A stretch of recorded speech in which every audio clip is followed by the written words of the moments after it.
وَلَقَدْ يَسَّرْنَا الْقُرْآنَ لِلذِّكْرِ فَهَلْ مِن مُّدَّكِرٍ۔ نحمدہ ونصلی علی رسولہ الکریم، اما بعد، اعوذ باللہ من الشیطان الرجیم، بسم اللہ الرحمن الرحیم۔ رب اشرح لی صدری ویسر لی امری واحلل عقدۃ من لسانی یفقہوا قولی واجعل لی وزیرا من اہلی ربی زدنی علما۔ سورہ الانعام کی آیت نمبر 151 سے ہم شروع کریں گے۔ سورہ الانعام کی آیت نمبر 151 بڑی اہم آیت ہے، اللہ اکبر۔ اس میں بہت سارے احکامات آئیں گے جو ہم نے پڑھے تھے سورہ البقرہ کی آیت نمبر 83 میں، پھر کچھ ذکر ہوا سورہ نساء میں، اور اس کے بارے میں عبداللہ بن عباس فرماتے ہیں کہ یہی جو تورات کے جو مین جو 10 کمانڈمنٹس جو آتے ہیں نا، وہ حکم وہ یہی تھے تقریباً، جو اس آیہ مبارکہ میں ہم پڑھیں گے۔ بڑی اہم آیت ہے۔ اعوذ باللہ من الشیطان الرجیم، بسم اللہ الرحمن الرحیم۔ قل تعالوا اتل ما حرم ربکم علیکم اللہ تشرکوا بہ شیئا۔ اللہ کے رسول صلی اللہ علیہ وسلم سے فرمایا جا رہا ہے کہ آپ کہیے نبی صلی اللہ علیہ وسلم کہ آؤ میرے پاس، میں تم پر تلاوت کرتا ہوں، تمہیں پڑھ کر سناتا ہوں کہ اللہ نے تم پر کیا کیا حرام کیا ہوا ہے۔ سب سے پہلے جو حرام ہے کہ یہ کہ تم اللہ کے ساتھ کسی کو شریک نہیں بناؤ گے۔ شرک جو ہے اس کے بارے میں بہت دفعہ بات ہو چکی۔ شرک سب سے بڑا ظلم ہے۔ ان الشرک لظلم عظیم۔ لقمان نے جب اپنے بیٹے کو وصیت کر رہا تھا نا، تو کہا سب سے پہلے یاد رکھنا کہ شرک ظلم عظیم ہے، بہت بڑا ظلم۔ اور ہم نے پڑھا سورہ البقرہ کی آیت نمبر جو ہے 83 میں بھی پڑھی یہ آیت کہ اللہ تشرکوا بہ شیئا، کہ اللہ کے ساتھ کسی کو شریک نہیں کیا جائے گا۔ اور اسی طرح ہم نے سورہ نساء میں پڑھا کہ بے شک وہ لوگ جو اللہ کے ساتھ شرک کرتے ہیں، اللہ شرک کو نہیں بخشے گا، اور اس کے علاوہ جس گناہ کو چاہے گا وہ بھی گارنٹی نہیں ہے، جس کے لیے چاہے گا بخش دے گا۔ سورہ نساء کی آیت نمبر 48 اور 116 میں ہم اس مضمون کو پڑھ چکے ہیں۔ سورہ المائدہ میں بھی ہم پڑھ چکے ہیں کہ جس نے شرک کیا اس پر جہنم جو ہے واجب ہو جائے گی، جنت حرام کر دی جائے گی۔ شرک جو ہے اللہ اکبر اتنی خطرناک چیز ہے۔ شرک کے متعلق جو ہے کچھ باتیں جو ہمارے ذہن میں ہونی چاہیے۔ جس چیز کو ہم اللہ کے ساتھ ٹھہرا لیں، اللہ کو تو مانتے ہیں مشرک، جب ہمارا کاروبار اللہ کے ساتھ ٹھہر جائے، وہ زیادہ عزیز ہو جائے، تو وہ بھی شرک ہو جاتا ہے کہ اللہ کی نماز کا وقت ہے لیکن ہمیں یقین نہیں ہے، تو کیا کریں ہم؟ دیکھیں سورہ التوبہ میں ہم پڑھیں گے آیت، اللہ فرما رہے ہیں کہ بے شک وہ لوگ جو کہ ان کان آباؤکم و ابناؤکم و اخوانکم و ازواجکم و عشیرتکم واموال اقترفتموہا، اللہ فرما رہے ہیں کہ بے شک تمہارے باپ دادا، تمہارے ماں باپ، تمہارے بیٹے بیٹیاں، تمہارے بہن بھائی، تمہاری بیویاں یا بیویوں کے لیے شوہر، اور وہ مال جو تم بڑی محنت سے کماتے ہو، وَتِجَارَةٌ تَخْشَوْنَ كَسَادَهَا، اور وہ تجارتیں جن کا تمہیں ہر وقت مندے پڑنے کا ڈر رہتا ہے، روزگار جو تم بڑی خوشی سے رضامندی سے رہتے ہو، ان کو مزین کرتے ہو، احب الیکم من اللہ ورسولہ وجہاد فی سبیلہ، اگر تمہیں زیادہ پسند ہے اللہ سے اور اس کے رسول سے اور اس کی راہ میں جہاد کرنے سے، فتربصوا، تو انتظار کرو، حتی یاتی اللہ بامرہ، تو اللہ لے آئے گا اپنے حکم کو۔ اللہ کا حکم آیا لیکن نفس کچھ اور چاہ رہا ہے، تو اس وقت کون الہ بنا ہمارا؟ آرائیت من اتخذ الہہ ہواہ، سورہ فرقان سورہ نمبر 25 آیت 43 میں آتا ہے کہ کیا آپ نے دیکھا کہ جس نے اپنے نفس کو الہ بنا دیا ہے، تو کیا کل آپ قیامت والے دن اس کی وکالت کریں گے، سفارش کریں گے؟ اسی طرح سورہ جاسیہ جو سورہ نمبر 45 اس کا آیت نمبر جو ہے 23 میں آتا ہے کہ کیا اس شخص کو دیکھا جس نے اپنے نفس کو ہی اپنا الہ بنا لیا ہے، تو اللہ سبحانہ وتعالیٰ نے تمام علم کے باوجود اس کو بھٹکا دیا، تو جس کو اللہ بھٹکا دے اس کو کون ہدایت دے سکتا ہے؟ پھر آپ نے فرمایا تباہ ہوا دینار کا بندہ اور درہم کا بندہ، کہتا تو ہے کہ میں اللہ کا بندہ ہوں، لیکن دولت سے اتنی محبت ہے، نہ اللہ کے حق ادا کر رہا ہے، نہ لوگوں کے حق جو اس پر ہے وہ ادا کر رہا ہے، تو دینار اور درہم کا بندہ ہے۔ تو اللہ کے ساتھ کسی قسم کا شرک نہیں کیا جائے گا۔ دیکھیں وَمَن یُشْرِک بِاللَّهِ فَكَأَنَّمَا خَرَّ مِنَ السَّمَاءِ، اللہ فرما رہے ہیں سورہ حج کی آیت نمبر 31 ہے.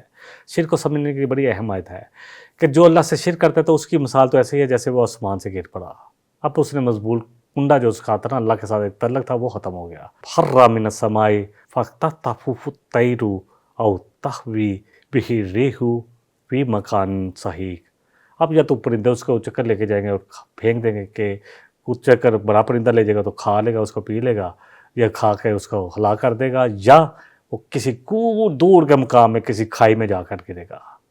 ہدایت کہاں سے آئے گی؟ کہاں ہدایت پا سکے گا؟ سورہ حج کی آیت نمبر 31 ہے. اسی طرح اللہ فرما رہے ہیں سورہ المائدہ کی آیت نمبر 72 میں انہ من یشرک باللہ، بے شک وہ جو اللہ کے ساتھ شریک ٹھہراتے ہیں نا، فقد حرم اللہ علیہ الجنہ، ان کے لیے اللہ نے جنت کو حرام کر دیا ہے. ومأواہ النار، اور ان کا ٹھکانہ ہے جہنم. وما للظالمین من انصار، اور ظالموں کا کوئی بھی مددگار نہیں ہوگا اللہ کے سامنے یا اللہ کے ہاں.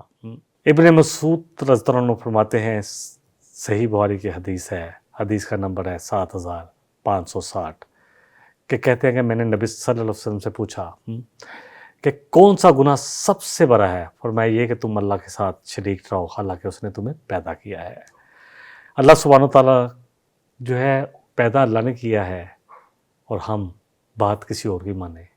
بندے ہم اللہ کے کہلائے. ہر نماز میں ہم اقرار کرتے ہیں ایاک نعبد و ایاک نستعین، کہ اللہ صرف تیری بندگی کریں گے، صرف تیری عبادت کریں گے اور صرف تجھ سے مدد مانگیں گے، اس یقین کے ساتھ اللہ کوئی بھی اگر ہماری مدد کرے گا تو کرتا ہے تو صرف وہ تیری وجہ سے کرتا ہے کہ تو اس کے دل میں ڈالتا ہے، ورنہ کوئی نہیں مدد کر سکتا. اصل بات یہی ہے. پھر اللہ اکبر وبالوالدین احسانہ، اس کے بعد کون سا ہے جو مجھ پر اور آپ پر جو چیز ہے جو نبی صلی اللہ علیہ وسلم، میں تمہیں پڑھ کے سناؤں کہ اللہ نے تم پر کیا کیا فرض کیا ہے. ہاں جو ہم نے آیت شروع کی نا کہ اللہ نے تم پر کیا فرض کیا ہے اور کیا چیزیں حرام کی ہیں. ایک تو سب سے پہلا حرام والا کام ہے کہ اللہ کے ساتھ شرک نہیں کیا جائے گا، کسی کو شریک نہیں بنایا جائے گا وہ تو. اور اس کے بعد وبالوالدین احسانہ، اور دیکھو والدین کی نافرمانی نہیں کی جائے گی، احسان کیا جائے گا. والدین کی نافرمانی بھی حرام ہے، حرام. نبی صلی اللہ علیہ وسلم ایک دفعہ اللہ اکبر مسجد نبی تشریف لائے، آپ نے ممبر پر قدم رکھا تو کہا آمین، پھر دوسرا قدم رکھا تو کہا آمین، پھر تیسرا قدم رکھا تو کہا آمین.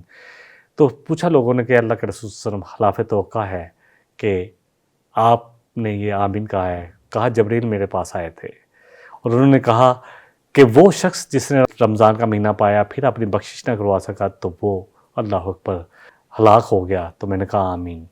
پھر فرمایا کہ وہ شخص جو آپ کا نام گرامی سنے پھر آپ پر درود نہ بھیجے تو وہ بھی ہلاک ہو گیا. تو میں نے کہا آمین.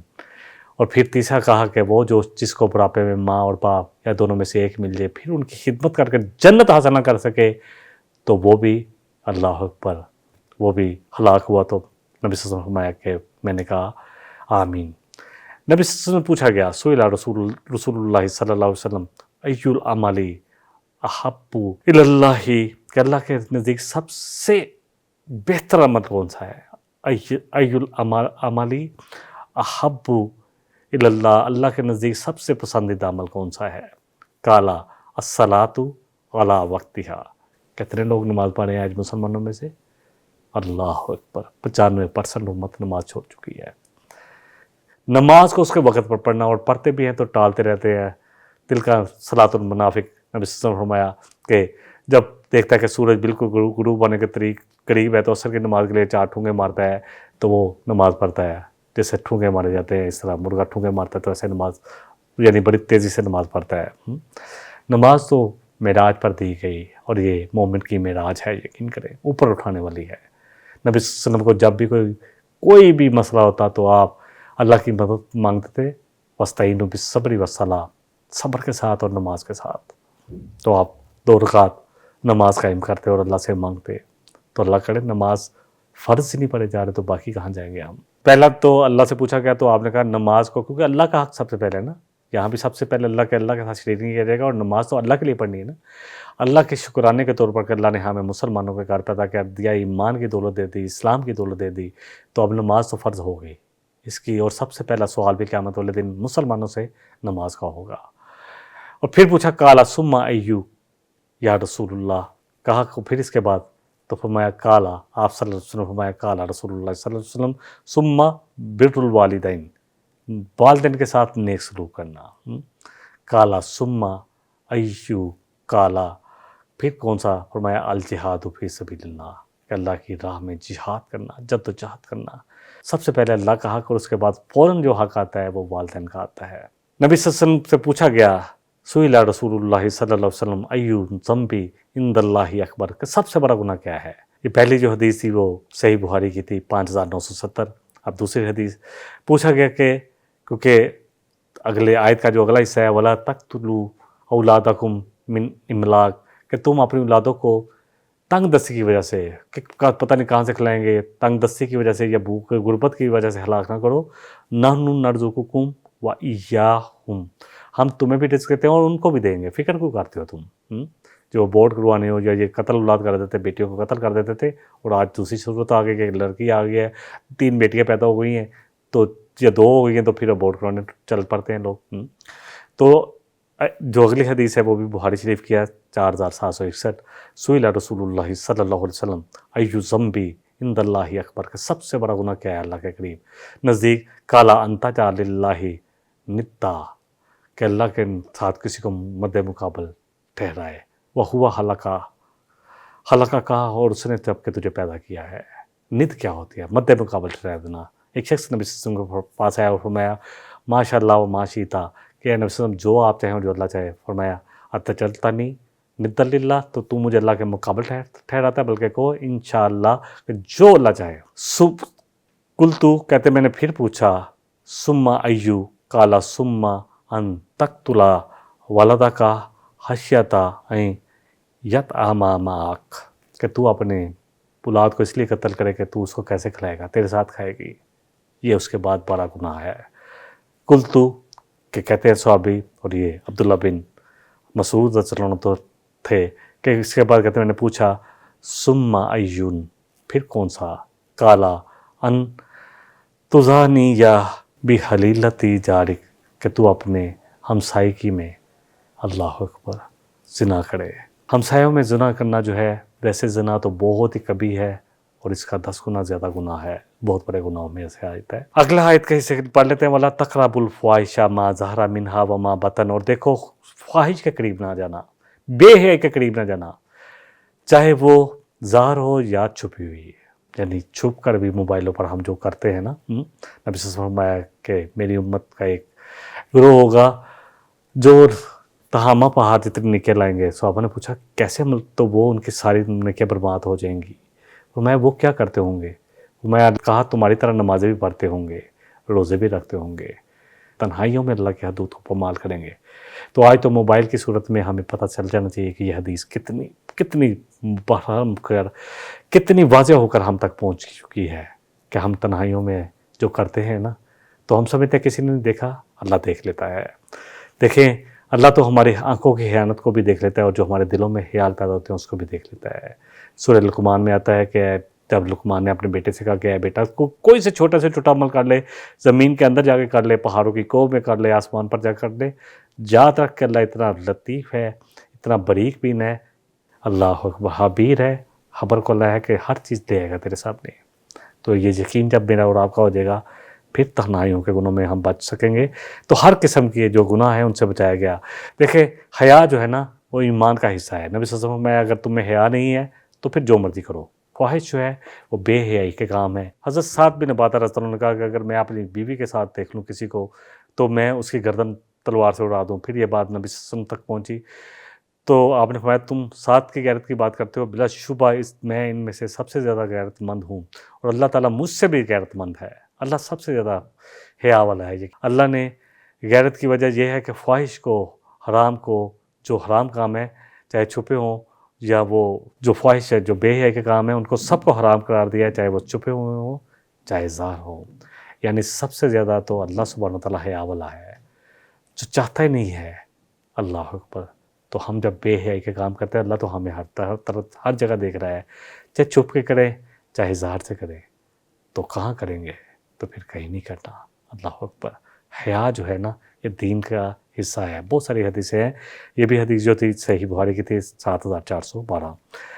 پھر آیت کے اگلے سے اللہ کہہ رہے ہیں وَلَا تَقْتُلُوا النَّفْسَ الَّتِي حَرَّمَ اللَّهُ إِلَّا بِالْحَقِّ، دیکھو کسی جان کو تم قتل نہیں کرو گے مگر حق کے ساتھ۔ حق کے ساتھ یہی ہے کہ زانی مرد یا زانی عورت ہو یا خون کے بدلے خون جو ہے وہ جو ہے لیا جا سکتا ہے قصاص کے طور پر، یا مرتد جو ہے اسلام کو چھوڑ دے اور جماعت کو بھی چھوڑ دے تو اس کے ساتھ یہ ہو سکتا ہے۔ دیکھیں ہر جان جو ہے نا وہ قتل نہیں کی جا سکتی۔ حدیث لیتے ہیں نبی صلی اللہ علیہ وسلم نے فرمایا کہ مسلمانوں کا خون جو کلمہ لا الہ الا اللہ محمد رسول اللہ کا ماننے والا وہ حلال نہیں ہے، یعنی وہ حرام ہے، کسی حرمت والا ہے، اس کو جو ہے قتل نہیں کیا جائے گا۔ البتہ 3 صورتوں میں جائز ہے، جان کے بدلے جان یعنی قصاص کے طور پر شادی شدہ زانی عورت ہو یا مرد ان کو جو ہے جو رجم کیا جائے گا، اور اسی طرح اسلام سے نکل جانے والا یعنی مرتد جماعت کو چھوڑ دینے والا۔ اللہ فرمانے ذالکم وصاکم بہ لعلکم تعقلون، اللہ تمہیں ان سارے کاموں کی وصیت کر رہا ہے تاکہ تم سوچ سمجھ کے اپنی زندگی گزارو، تاکہ تم عقل سے کام لو۔ آیت نمبر 152 میں آتا ہے وَلَا تَقْرَبُوا مَالَ الْيَتِيمِ إِلَّا بِالَّتِي هِيَ أَحْسَنُ، اور دیکھو یتیم کے مال کے پاس بھی نہ جانا مگر صرف اصلاح کے لیے، کہ اس کا مال جو ہے اس کو تم کسی چیز پہ کاروبار میں لگا دو تاکہ اس کے بڑے ہونے سے پہلے ضائع نہ ہو جائے، حتیٰ یبلغ اشدہ، کہ یہاں تک کہ وہ اپنی پور جوانی کو پہنچ جائے، یعنی بالغ ہو جائے، بھرپور اور سمجھ چست والا ہو جائے۔ اوف الکیلا، دیکھیں ہم نے سورہ نساء میں پڑھا تھا مگر اصلاح کے لیے جایا جا سکتا ہے، تم ان کے مال ملا لو، لیکن اللہ جانتا ہے فاسق کون ہے، فساد کرنے والے کون ہیں، اور اللہ جانتا ہے کون ہے جو اصلاح کرنے والے ہیں۔ تو اصلاح کے لیے کہ یار ان کا مال ضائع نہ ہو، یہ سب کچھ کیا جا سکتا ہے۔ پھر کہا کہ جو تنگ دست ہے اگر وہ اس مال کے اس کے لیے محنت کر رہا ہے وہ اتنی اجرت دے جتنا وہ کما سکتا ہے، اور جو غنی ہے وہ تو کچھ بھی نہ لے۔ اللہ اکبر۔ اگلی آیت کا حصہ وَأَوْفُوا الْكَيْلَ وَالْمِيزَانَ، کہ پورا کرو تول کو اور ناپ کو بالقسط، قسط کے ساتھ۔ لا نکلف نفسا الا وسعها، اللہ کسی جان کو اس کی وسعت سے زیادہ جو ہے نہیں آزمائے گا۔ وَإِذْ قُلْتُمْ فَاعْدِلُوا وَلَوْ كَانَ، جب بات کرو تو عدل کی کرو چاہے وہ تمہارے قریبی رشتہ دار کے خلاف ہی کیوں نہ ہو، وَلَوْ كَانَ ذَا قُرْبَىٰ، تمہارا قریبی رشتہ دار کیوں نہ ہو، تو ناپ تول پورا کیا جائے گا۔ اور جب تم ناپ تول بھی کرو گے تو عدل سے کرو گے، کو بات بھی کرو گے تو عدل بھی کرو گے۔ یہ بات اللہ سبحانہ وتعالیٰ نے سورہ اسراء میں فرمائی ہے وَأَوْفُوا الْكَيْلَ إِذْ قِلْتُمْ وَزِنُوا بِالْقِسْطَاسِ الْمُسْتَقِيمِ، کہ پورا تولا کرو اور وزن کریا کرو پوری سیدھی تکری کے ساتھ، اور عہد پورا کیا کرو جو اللہ نے دیا ہے، کیونکہ اس آیت میں اگر اللہ فرما رہے ہیں وَبِعَهْدِ اللَّهِ أَوْفُوا، کہ اللہ سے کیا ہوا عہد پورا کیا کرو۔ سورہ بنی اسرائیل میں آتا ہے وَأَوْفُوا بِالْعَهْدِ إِنَّ اللَّهَ كَانَ مَسْئُولًا، پورا کیا کرو عہد کو کہ عہد کے بارے میں پوچھا جائے گا۔ ذَلِكُمْ وَصَّاكُمْ بِهِ، اس کے ذریعے اللہ تم سب کو وصیت کرتا ہے لَعَلَّكُمْ تَذَكَّرُونَ، تاکہ تم نصیحت پاؤ۔ اگلی آیت نمبر 153 ہے وَأَنَّ هَٰذَا صِرَاطِي، نبی صلی اللہ علیہ وسلم کہیے کہ یہ ہے میرا سیدھا راستہ، جو اللہ نے مجھے سادہ راستہ دیا ہے یہ سیدھا راستہ ہے، مستقیمہ فاتبعوہ، تو اسی کی تم بھی پیروی کرو، اتباع کرو، اللہ اور اس کے رسول کے راستے کی اتباع کرو، اور اللہ کے رسول صلی اللہ علیہ وسلم نے عمل کر کے دکھا دیا۔ وَلَا تَتَّبِعُوا السُّبُلَ، اور دیکھو فَتَفَرَّقَ بِكُمْ عَنْ سَبِيلِهِ، اور دیکھو مختلف پگڈنڈیوں پر نہ نکل جانا اسلام آباد ہو، ہم تھوڑی سی پگڈنڈی اگر لیفٹ سائڈ پہ لے لیں تو ہم تو فیصل آباد کی طرف چلے جائیں گے، جنگ کی طرف چلے جائیں گے، یا کسی جو رائٹ سائڈ کی طرف لے لیں تو پھر ہم گجرات کی طرف چلے جائیں گے یا کسی اور طرف چلے جائیں گے۔ میں ایک مثال دے رہا ہوں، تو پگڈنڈی تو ہم تھوڑا سا ٹیڑھے کیا ہوئے ہم کہاں کے کہاں پہنچ گئے۔ تو اللہ کا راستہ جو ہے سیدھا راستہ ہے، بولا تو دوسرے متفرق راستوں کو نہ کرو، فَتَفَرَّقَ بِكُمْ عَنْ سَبِيلِهِ، اللہ کے راستے سے بھٹکا دیں گے۔ ذَلِكُمْ وَصَّاكُمْ بِهِ لَعَلَّكُمْ تَتَّقُونَ، اور اللہ اس کی تمہیں وصیت کرتا ہے تاکہ تم بچ جاؤ، تاکہ تم اللہ کے عذاب سے، اللہ کے غصے سے، اللہ کی ناراضگی کے والے کاموں سے بچ جاؤ۔ ایک دو حدیثیں لے لیتے ہیں، بات کو مکمل کر لیتے ہیں۔ جابر بن عبداللہ سے روایت ہے، کہتے ہیں کہ ہم سب نبی صلی اللہ علیہ وسلم کی خدمت میں حاضر ہوئے تو آپ صلی اللہ علیہ وسلم نے ایک لمبی لکیر کھینچی، پھر اس کے دائیں بائیں 2 لکیریں کھینچنی شروع کی، اور آپ نے فرمایا کہ پھر درمیان والی لکیر پر ہاتھ رکھا جو ہاتھ کھینچا تھا، کہ یہ ہے اللہ کا راستہ، اور یہ ہے اس آیت کی جو تفسیر ہے وَأَنَّ هَٰذَا صِرَاطِي مُسْتَقِيمًا۔ ابن ماجہ کی حدیث ہے کہ اللہ فرما رہا ہے یہ میرا سیدھا راستہ ہے، اور سیدھا راستہ تو یہ قرآن ہے اور نبی صلی اللہ علیہ وسلم کی مبارک زندگی ہے، یقین جانیں۔ رسول اکرم صلی اللہ علیہ وسلم نے فرمایا کہ اللہ تعالیٰ نے صراط مستقیم کی مثال دی اس طرح کہ صراط مستقیم کی طرف، یہ دوسری حدیث ہے، پہلی ابن ماجہ کی تھی، دونوں طرف بہت سارے پردے لٹکے ہوئے ہیں، بہت سارے گھر ہیں، اور ان کے جو ہے ان گھروں کے دروازے کھلے ہیں اور دروازوں پر پردے پڑے ہوئے ہیں۔ ایک ہے پکارنے والا اس راستے کے دوسرے سرے پہ بیٹھا ہوا ہے، یعنی ہم جس دنیا میں زندگی گزارے ہیں، مثال کو سمجھ لیں، بڑی خوبصورت حدیث ہے کہ ہر طرف پردے لگے ہوئے ہیں اور ہر طرف پکارا جا رہا ہے، دروازے کھلے ہوئے ہیں، پکارنے والے پردے لٹکے ہوئے ہیں، اور ایک پکارنے والا جو پکار ہے کہ جو ہدایت کے راستے پر بالکل سیدھے پر کھڑا ہے، اور دوسرے پکارنے والے اس کو پکاریں کہ ادھر آ جاؤ، لیکن ایک پکارنے والا پکار ہے کہ سیدھے چلو سیدھے چلو، اللہ تعالیٰ دارالسلام جنت کی طرف تو بلا رہا ہے تو سیدھے آتے رہو، صراط مستقیم ہدایت کا راستہ ہے۔ تو صراط مستقیم کے دائیں اور بائیں جو ہے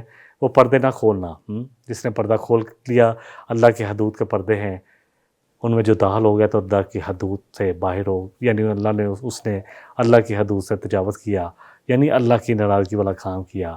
تو جتنے بھی یہ سیدھا راستہ جو ہے نا، یہ قرآن اور حدیث ہے۔ اس کے علاوہ ہم جتنی بھی پگڈنڈیوں کی طرف جائیں گے نا، دین میں جو بدعات ہیں، یہ پگڈنڈیاں ہیں، تو ہمیں سیدھے راستے سے بھٹکا دے گی۔ اور اللہ کے رسول صلی اللہ علیہ وسلم نے یہ جو حدیث میں بیان کی ہے نا مثال، کہ وہاں سے پردے لگے ہوئے ہیں، پتہ نہیں انسان کہتا ہے اس میں کیا ہے، یا ایک حدیث میں یہ کہ بہت سے پکارنے ہو کہ ادھر آ جاؤ، تو سیدھے راستے کی طرف جانا ہے، سیدھے راستے کی طرف۔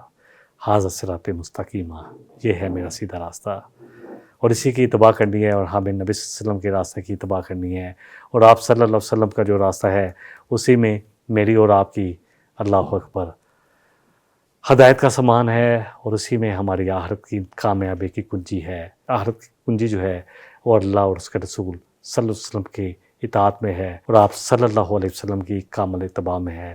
اللہ تعالیٰ مجھے اور آپ کو صحیح راہ دکھا دے اور ہمیں صراط مستقیم پر چلا دے۔ ہر نماز میں مانگتے ہیں اہدنا الصراط المستقیم، کہ اللہ تو ہمیں سیدھا راستہ دکھا دے، راستہ ان لوگوں کا جن پر تو نے انعام کیا، اور نام تو یافتہ تو وہی ہیں، کون ہے؟ اللہ سبحانہ تعالیٰ نے سورہ نساء میں ہم نے پڑھا تھا، کون ہے؟ نبیین، رسول اور نبی ہیں، اور صدیقین، شہداء، اللہ اکبر، اور صالحین، اور کتنا خوبصورت راستہ ہے ان کا۔ اللہ ہمیں ایسے لوگوں میں شامل فرما دے۔ وآخر دعوانا ان الحمد للہ رب العالمین، سبحانک اللہم وبحمدک، اشہد ان لا الہ الا انت، استغفرک واتوب الیک، والسلام علیکم ورحمۃ اللہ وبرکاتہ۔ إن هذا القرآن يهدي للتي هي أقوم ويبشر المؤمنين الذين يعملون الصالحات أن لهم أجرا كبيرا